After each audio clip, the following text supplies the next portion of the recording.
ada manusia yang sempurna, karena kesempurnaan hanya milik Allah dan Tuhan Yang Maha Esa. Salah satu lirik yang saya ambil dari lagu Jangan Menyerah miliknya Rian The Massive mengajarkan kita untuk menjadi bersyukur dengan apa yang kita punya. Nah, pada kesempatan pagi hari ini kita sudah bersama dengan Mas Yusuf Roni, Ibu Umi Kodarsasi dan Pak Zaini. Nah, mereka ini adalah beberapa orang yang saya anggap menjadi seseorang yang intent untuk lebih memperhatikan hak disabilitas, lebih menjadi seorang pemerhati disabilitas. Kita coba akan berbincang-bincang dengan beliau-beliau yang sangat hebat sekali. Selamat pagi Pak Yusuf Roni. Selamat pagi Mas Rismawan. Pak Bu Umi ya, saya panggil Bu Umi aja sama Pak Zaini. Kabarnya gimana? Alhamdulillah sehat. Alhamdulillah. Terima kasih sebelumnya sudah hadir di sekretariat kami dengan keadaannya seperti ini, Bu Umi, Pak Zaini dan Mas Yusuf. Nah, kita coba akan ini berbincang dengan Mas Yusuf, Bu Umi dan Pak Zaini tentang bagaimana sih seorang disabilitas menurut pandangan Mas Yusuf, menurut Bu Umi dan Pak Zaini. Monggo Mulai dulu Mas Yusuf. Terima kasih Mas Rismawan. Jadi saya melihat disabilitas ini adalah orang-orang yang luar biasa, yang tidak kebanyakan orang mengetahui, tapi di balik itu banyak suatu hal yang luar biasa. Salah satunya yang saya ambil adalah bagaimana semangat dari disabilitas ini untuk tetap tumbuh, tetap positif, dan tetap bisa memberikan kontribusi baik untuk keluarga secara lingkup kecil maupun secara pada masyarakat. Jadi dari hal-hal seperti inilah bagi saya yang diberikan karunia oleh Tuhan secara fisik lengkap itu merasa bahwa ada hal yang kurang justru dari saya sendiri dibandingkan dengan saudara-saudara saya, kawan-kawan saya penyandang disabilitas, sehingga kekurangan-kekurangan inilah kemudian bagi saya untuk mencoba untuk saya perbaiki, saya pelajari, dan insya Allah kemudian bisa bersama-sama dengan penyandang disabilitas, teman-teman difabel ini bisa untuk mendapatkan suatu hak yang sama baik di mata masyarakat, dalam hal pekerjaan, dalam hal pendidikan, keagamaan, dan sebagainya. Ini yang menjadi pandangan dan niatan saya seperti itu Mas Ismawan. Kalau Bu Umi? Iya, jadi teman-teman modul ini istimewa ya, kemudian mempunyai daya survive yang tinggi sebetulnya ya dalam kehidupan. Sebetulnya saya pribadi baru berkenalan secara langsung gitu ya Pak sejak ketemu FKDK ini. Kalau mungkin di luar sana tidak terlalu intens berkomunikasi dengan FKDK ini, saya berkomunikasi dengan Pak Rismawan dan teman-teman yang itu menurut saya ada perspektif baru yang bisa saya dapatkan. Daya juangnya, kemudian sebetulnya banyak potensi yang ada gitu, dan sebagai bagian dari masyarakat kita wajib bersama-sama untuk saling mendukung gitu untuk bisa memaksimalkan peran-perannya di masyarakat. Pak Zaini? Luar biasa sebenarnya Mas Yusuf, Mas Yusuf. Kita juga belajar ini karena dengan ini kita termotivasi sebenarnya. Karena kalau saya ada punya paman juga Mas Yusuf dan Mas Yusuf ini juga bekerjanya di tempat yang seperti ini juga, dan juga di pagi ini juga justru itu memberikan motivasi tersendiri bagi kita yang sebenarnya ini kok malah kurang ya kadang kita iri kadang Bu ya dengan teman-teman ini yang malah punya semangat daya juang yang tinggi. Kalau kadang saya juga tadi diakan Mas Yusuf kita semua kita malah yang pro lah nggak perkenalan dengan FKDK ini menjadikan kita motivasi untuk lebih giat lagi, karena sejatinya memang kita diciptakan Allah, Tuhan itu tidak ada yang berbeda ya, karena kalau dalam merujuk surat Al-Hujurat itu kan hanya Allah saja yang membedakan. Jadi sebenarnya kita sama-sama ya saling untuk membantu ya, tidak untuk berkompetisi tapi memang satu bekerja sama. Nah, selanjutnya gini, saya mulai dari Bu Umi dulu ya. Mengapa motivasi seorang Bu Umi ini untuk berinteraksi dengan teman-teman disabilitas itu apa? Pertamanya ini Pak, saya memang sering berkomunitas gitu ya. Kalau di Bugis tuh saya berkomunitas juga, ada kelas inspirasi, terus ada gerakan tunas bangsa, ada Tresek, teman-teman di Tresek gitu. Jadi memang punya apa sih, sense of social activities gitu sebetulnya. Nah terus kemudian pertama kali lihat juga itu dari sosial media, kayaknya dari Facebook saya lihatnya Pak gitu. Nah terus kemudian dari situ dan ada penelitian di KPU, kami kemudian dilingkan dengan Mbak Rismawan ini. Pada saat kegiatan itu ya Bu. Iya.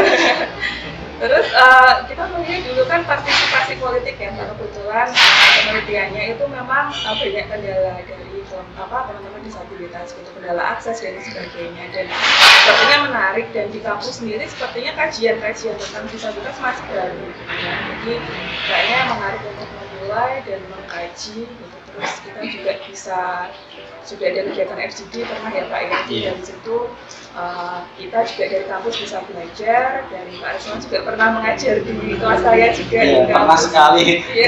Paling pengalaman berharga bagi saya pada saat itu saya diminta mengajar di depan mahasiswa tentang penanganan disabilitas di Kabupaten Bugis. Pengalaman yang berharga. Iya, jadi kan mungkin karena kita itu kurang mungkin kurang berkomunikasi, kurang intens, jadi terkadang kurang aware dan belum paham terus sebetulnya teman-teman disabilitas itu seperti apa. Jadi itu menarik sih menurut saya untuk menyelami.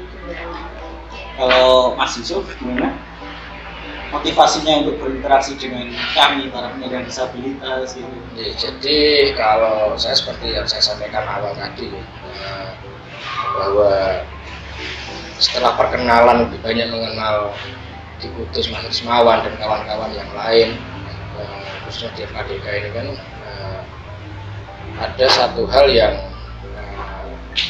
perlu untuk kita gali lagi potensi-potensi yang ada bagi penyandang disabilitas ini, khususnya ketika pada saat itu juga Mas Rismawan dan kawan-kawan datang ke rumah malam-malam kalau nggak keliru itu juga menyampaikan permasalahan-permasalahan yang ada di Kabupaten Kudus terkait dengan disabilitas, dan juga dari secara historis juga saya punya pengalaman tadi yang saya sampaikan tentang penyandang disabilitas. Kemudian dari situlah timbul rasa ada satu hal yang memang harus saya perjuangkan di situ. Ada yang harus saya perjuangkan. Setidaknya walaupun bukan secara materi, bukan secara fisik, tapi paling tidak karena saya posisinya adalah salah satu bagian dari pengambil kebijakan yang ada di Kabupaten Kudus, ini yang akan saya tempuh terlebih dahulu. Karena bagaimanapun ketika sudah ada peraturan yang mendasari untuk pemerintah daerah ini bisa melakukan sesuatu khususnya bagi penyandang disabilitas, ini kemudian nanti tinggal fungsi kita sebagai pengawasan di legislatif ini juga bisa kita lakukan, apakah pemerintah daerah ini sudah menjalankan peraturan daerah ini dengan baik atau belum. Nah, ini fungsi pengawasan kita. Kemudian kepada fungsi yang ketiganya tentang proses penganggaran dan lain sebagainya, saya pikir itu sambil berjalan bisa. Jadi ketika secara fungsi legislasinya sudah kita lakukan, fungsi pengawasan sudah kita jalankan, kemudian di fungsi penganggarannya ini tentunya ketika lembaga ini juga sudah terbentuk, kegiatan juga sudah kita lihat baik di media sosial maupun secara realnya ada, sehingga otomatis setidaknya penganggaran ini kan masih bisa kita lakukan. Tiga fungsi ini sebagai fungsi kami, khususnya saya pribadi di DPRD ini yang kami lakukan seperti itu, Mas. Kalau Pak Jain? Oh ya, saya itu jadi teringat Mas Risma, saya itu punya kawan ya, adiknya itu ya penyandang gitu ya, Disabilitas. ya. Nah, saya juga sering sih main ke rumahnya di Magelang sana. Itu ya, saya itu pengen apa ya, cari jodoh itu ya biar juga bisa menerima apa adanya. Nah, itu saya jadi ternyata kok ini nggak cepat-cepat ya. Ternyata ya, dia itu tidak hanya memikirkan dirinya sendiri, tapi juga memikirkan adiknya yang itu. Bagaimana nanti orang tua yang sudah ada, kalau dirinya sudah tidak ada, biar adiknya juga bisa survive ya. Kalau ketika sudah jauh, nah ini jadi teringat tadi Pak Yusufnya ini menarik sekali jadi kajian tentang disabilitas ini, apalagi di kampus ini banyak perhatikan anak-anak itu ya. Teman-teman ini juga bisa maju terus berkembang.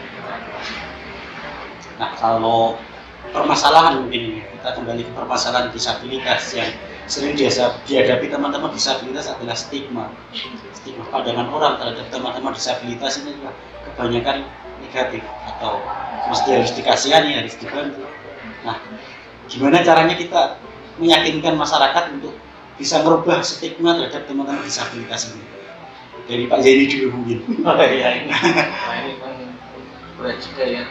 Tadi memang kita justru belajar ini Pak Yusuf dari Mas Risma ya, untuk menghilangkan stigma negatif yang itu justru kita memang tetap percaya diri ya terhadap, karena sejatinya dengan kami sampaikan di awal, sejatinya kita itu sama ya, semua manusia itu punya dapat itu sama. Maka saya malah tadi belajar dari Mas Risma bagaimana meyakinkan kepada teman-teman, terinspirasi tadi lagunya Pak Demat ya, Jangan menyerah. Itu lagu kebangsaannya teman-teman disabilitas. Ini jangan menyerah. Inilah si Mas Dima dan teman-teman Pak Yusuf dan luar biasa ini. Terus memberikan motivasi perjuangan ini dengan rasa dan nilai ini tentunya luar biasa ya bagi yang untuk meyakinkan masyarakat kita yang ada di sekitar kita dulu tentunya ya, apalagi dengan politik yang lebih luas itu saya kira itu. Terus kalau untuk Bu Umi ini, kalau menurut pandangan Bu Umi, di Kudus ini masih ada stigma negatif terhadap teman-teman disabilitas apa enggak? Iya, pastinya begitu. Masih ada ya? Karena saya pikir itu tadi ya, karena mungkin karena jumlahnya minoritas ya Pak ya, jadi tidak sering kita temui di masyarakat gitu. Nah, ketiadaan interaksi itu yang membuat kita tidak mengenal akhirnya. Gitu. Dan itu yang kemudian menimbulkan stigma-stigma. Dan pernah Mas Anies juga mengisi acara ya Pak ya, dan cerita ketika waktu SMP itu menerima tindakan bullying juga di sekolah kayak gitu. Nah, misalnya ini kan juga memang belum tersosialisasi dengan baik ya, misalnya di sekolah pun atau di kampus ya, itu sosialisasi tentang apa itu disabilitas itu mungkin masih kurang, sehingga awareness di masyarakat, kesadaran di masyarakat juga belum terbentuk dengan baik. Nah, mungkin ya dengan adanya sosial media yang dikelola oleh Pak Rismawan, kemudian dengan adanya Perda yang dikawal oleh Pak Yusuf ini akan semakin membumikan informasi tentang disabilitas di masyarakat gitu. Dan akhirnya itu kan Pak YouTube-nya juga ada subscribernya akhirnya tahu, oh ternyata disabilitas itu ada yang begini, ada yang begini gitu. Terus ada yang teman-teman di komunitas ada yang juga belajar bahasa isyarat, belajar kayak gitu. Jadi dengan sosial media itu dan informasi yang banyak itu insya Allah akan membuat masyarakat lebih aware dan lebih. Nah, untuk Mas Yusuf ini nih, kalau saya perhatikan teman-teman itu masih ada diskriminasi nih Pak di Kabupaten Kudus. Mungkin terkait akses untuk teman-teman, terkait diskriminasi dalam hal pendidikan untuk teman-teman. Nah, apa yang sebaiknya dilakukan untuk stakeholder ini supaya tidak ada lagi diskriminasi terhadap teman-teman disabilitas ini? Jadi diskriminasi dan stigma tadi kan saya pikir ini satu rangkaian dari stigma yang masyarakat masih masih alami sekarang dengan memandang teman-teman disabilitas dari satu sisi yang jeleknya saja, kekurangannya saja. Ya kemudian dari stigma-stigma ini menjadi sebuah hal diskriminasi di situ. Nah, ini ada dua hal kalau menurut saya. Yang pertama, bagaimana seperti yang dilakukan oleh KDK sendiri untuk bisa mensosialisasikan yang disampaikan Bu Umi tadi, mensosialisasikan apa yang menjadi potensi-potensi dari kawan-kawan FKDK ini sendiri atau kawan-kawan disabilitas itu. Saya pikir banyak sekali contoh-contoh khususnya yang putra-putra daerah Kudus sendiri yang kemudian berprestasi dan dia penyandang disabilitas itu banyak sekali. Saya yakin kalau kita mau metate aja kita bisa menemukan lebih dari 10 lah, saya yakin itu ada. Itu yang kemudian kurang terpublikasi. Nah, ketika tidak terpublikasi sehingga masyarakat menilai ya amit-amit ya, ketika ada penyakit serius lah isone ngono kok, paling itu kan artinya ngono itu perapatan ya, paling hanya sebatas itu kan, kesannya seperti itu terus ya selalu minta bantuan dan sebagainya, padahal mereka bisa produktif, mereka bisa untuk membantu dirinya sendiri, bahkan membantu orang lain pun dia bisa gitu. Itu yang masyarakat belum mengetahui. Yang kedua, karena penyandang disabilitas itu tidak hanya penyandang disabilitas sejak lahir, artinya juga karena faktor kecelakaan dan sebagainya, itu juga dia kemudian kalau istilahnya Mas Anjas itu setiap manusia itu pasti akan menjadi penyandang difabel pada waktunya kan gitu kan. Nah artinya ketika seseorang itu dalam proses hidupnya tadinya sehat semuanya gitu, kemudian ada satu hal yang kemudian mengakibatkan ada beberapa organ tubuhnya kemudian hilang menjadi cacat dan sebagainya, dia mental sudah drop dulu.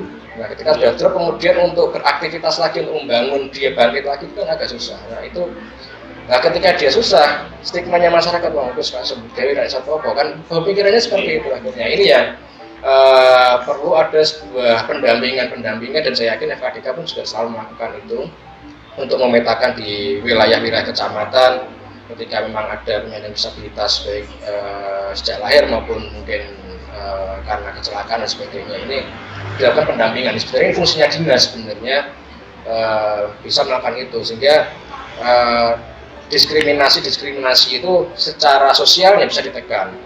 Kemudian kalau secara aturan tadi dengan adanya perda, karena perda itu mengikat nantinya dan harus dilakukan oleh pemerintah daerah, sehingga dengan adanya perda ini menjadi sebuah kewajiban bagi pemerintah daerah hadir di tengah-tengah kawan-kawan penyandang disabilitas untuk dapat memenuhi hak-haknya baik pendidikan dan lain sebagainya sosial. Kalau terkait dengan fasilitas-fasilitas yang mungkin dikatakan diskriminasi, saya pikir juga sebenarnya tidak ada niatan untuk diskriminasi sebenarnya. Hanya saja itu tadi karena belum tahu kemudian mereka berpikirnya kasih nganggup nosidik kok. Kadang seperti itu kan, bisa jadi seperti itu. Tapi saya melihat prosesnya ini sudah banyak yang berubah. Ada beberapa perbankan yang kemudian juga sudah menyediakan yang tadinya terap-terapan sekarang sudah mulai ada yang untuk kursi roda, kemudian sudah ada pegangan dan sebagainya, itu sudah mulai ditata. Bahkan di masing-masing kantor pun juga saya lihat juga sudah mulai dan di dalam peraturan dalam izin memberikan bangunan pun insya Allah juga nantinya kita akan meminta untuk bisa mengakomodir itu sehingga proses-proses untuk kawan-kawan disabilitas dapat mengakses fasilitas publik ini juga bisa dilakukan. Jadi langkah-langkahnya menjadi seperti itu Mas Ujung. Monggo diunjuk-unjuk Pak Yai. Ini kopi buatan teman-teman disabilitas. Asli kopi mulia ini. Bumi monggo. Iya. Jadi kayak semua medsos itu perlu digalakan Mas. Iya, karena itu salah satu cara kita show off, cara kita menunjukkan teman-teman disabilitas adalah lewat media sosial. Apapun pokoknya perlu Nah, teman-teman sahabat baik, sahabat kehidupan, Mas Yusuf ini nama lengkapnya Mas Ahmad Yusuf Roni, adalah salah satu anggota DPRD Kabupaten Kudus dan juga salah satu pembina FKDK dan yang menginisiasi lahirnya Perda Disabilitas.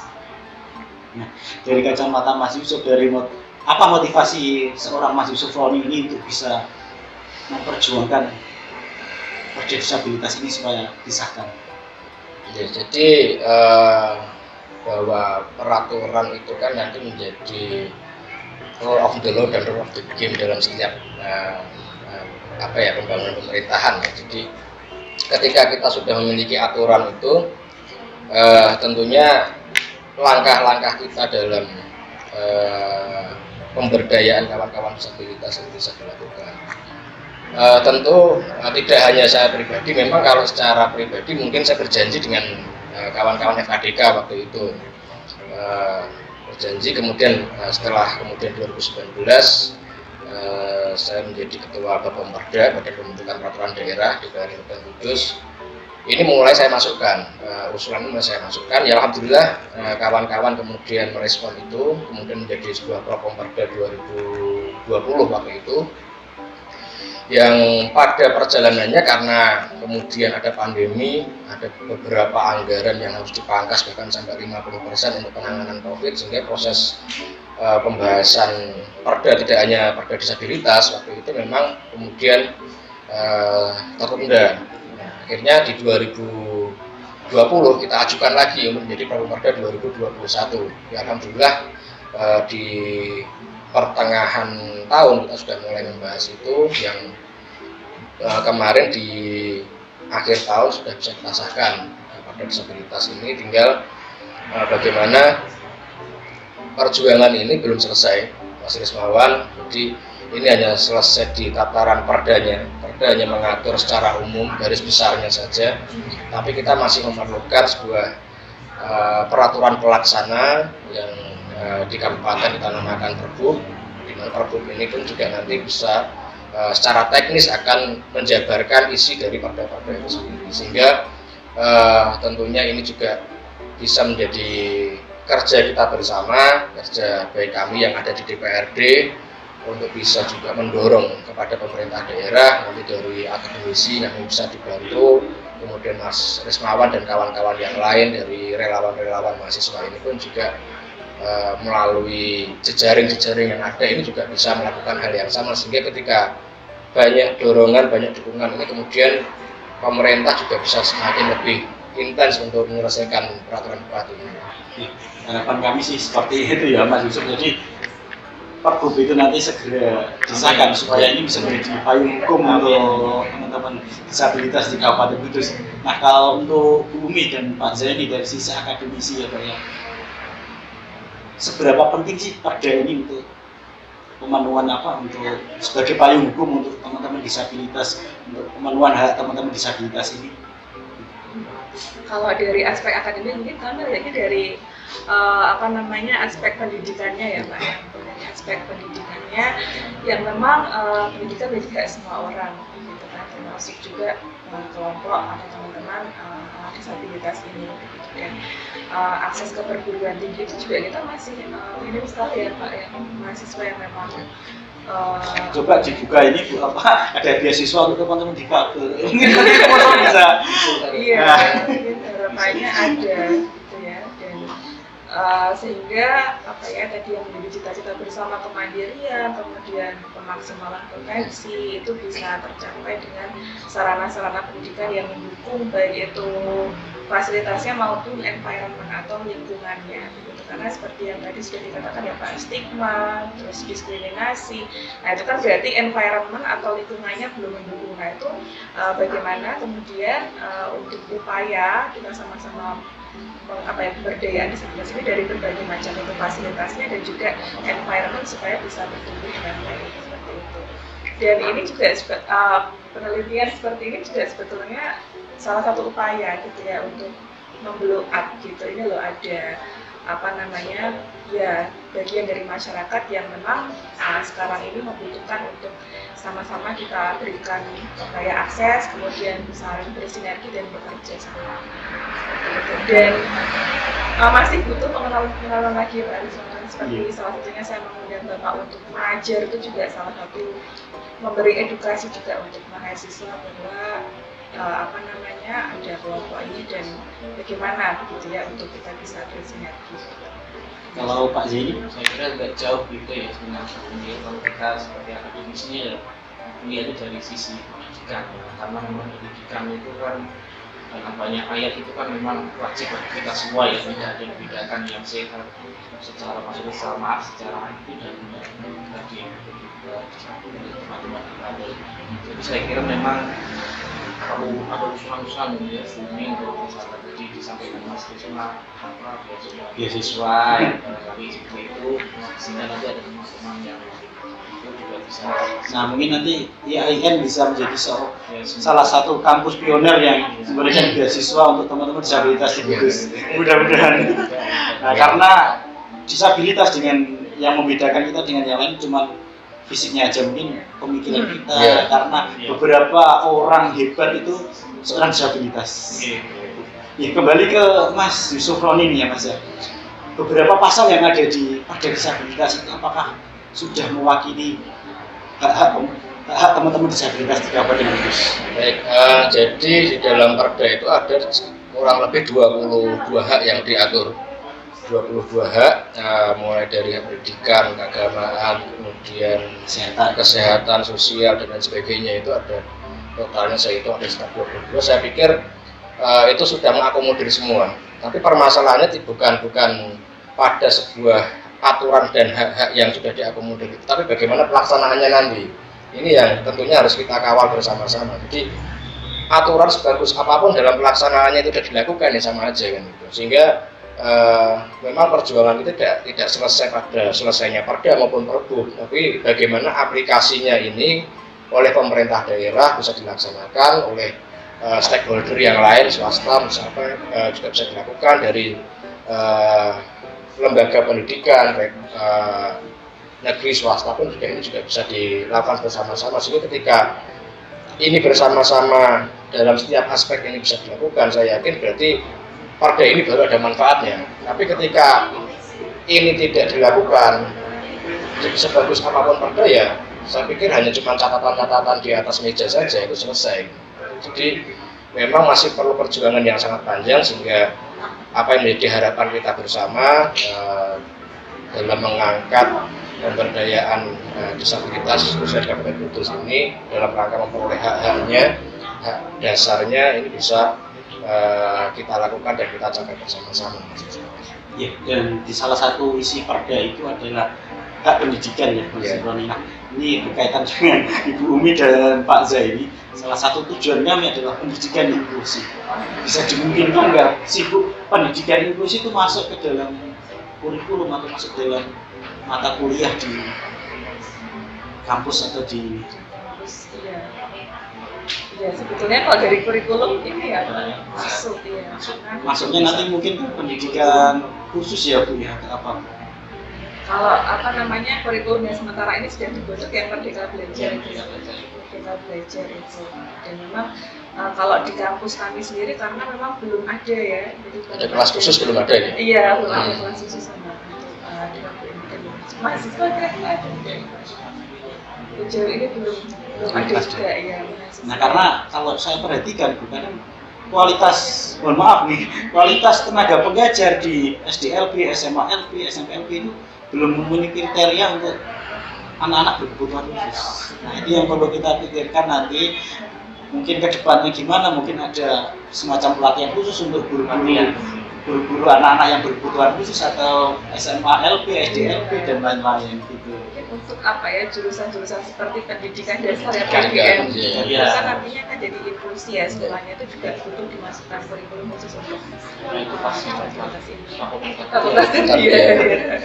Kalau yang kita bahas dulu itu Mas Yusuf ya, jadi kita hanya nggak terpaku ke SDLP, SMLP, dan SMLP. Nah, kalau teman-teman yang mempunyai kekurangan fisik, mungkin difabelnya daksa seperti saya, mungkin bisa masuk di sekolah normal. Iya. Kalau yang untuk teman-teman yang gangguan mental atau teman-teman autis, itu nanti masuknya ke khusus yang kayak SDLP, SMLP gitu. Ya memang ideal dan sebetulnya begitu. Nah iya, bisa seperti itu, karena yang nggak bisa kita ikuti di sekolah formal mungkin pada saat olahraga aja, tapi yang lainnya kita mungkin bisa mengikuti, karena pengalaman saya dari SD, SMP, SMA itu di sekolah formal Bu. Karena saya nggak mau dulu itu sekolah harus SDLP itu enggak, karena saya pikir saya mampu gitu. Nah gitu teman-teman, sahabat baik, sahabat kehidupan, terima kasih waktunya Mas Yusuf Roni, Bu Umi, Pak Zaini. Jadi mudah-mudahan perbincangan ini bermanfaat, membuka mata, membuka pandangan kita tentang disabilitas, tentang apa itu disabilitas, tentang bagaimana kita harus bersikap, bagaimana cara kita harus menghadapi teman-teman disabilitas, dan bagaimana kita bisa memberikan kesempatan untuk teman-teman disabilitas, yang akhirnya tujuan kita bersama untuk sebuah Kudus yang inklusi, untuk sebuah Indonesia yang inklusi bisa segera tercapai. Amin. Ya. Gitu, sahabat baik, sahabat kehidupan, sampai di akhir acara, dan tetap ikuti kegiatan kami di channel Jalan Hidupku.